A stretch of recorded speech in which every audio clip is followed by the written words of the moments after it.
ಹೋರಾಟ.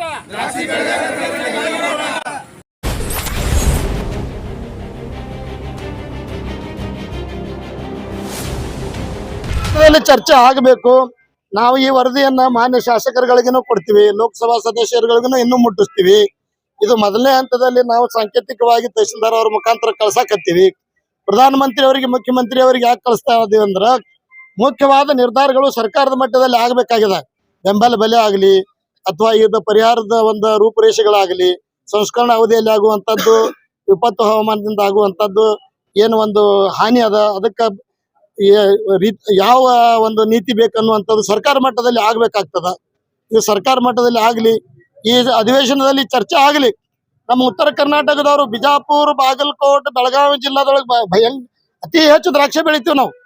ಅತಿ ಹೆಚ್ಚು ಸರ್ಕಾರಕ್ಕೂ ನಾವು ಆದಾಯ ಕೊಡ್ತೀವಿ, ಅತಿ ಹೆಚ್ಚು ಉದ್ಯೋಗ ಕೊಡ್ತೀವಿ, ಅತಿ ಹೆಚ್ಚು ಲಾಭ ಮಾಡಿ ಕೊಡ್ತೀವಿ.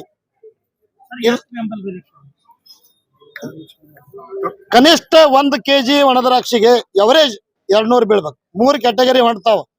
ಅದರಲ್ಲಿ A grade, B grade, C grade ಅಂದ್ರೆ ನಂಬರ್ 1, ನಂಬರ್ 2, ನಂಬರ್ 3 ಮೂರು ಕ್ಯಾಟಗರಿ ಅದರಲ್ಲಿ ಒಣ ದ್ರಾಕ್ಷಿಯಲ್ಲಿ ಬರ್ತಾವ.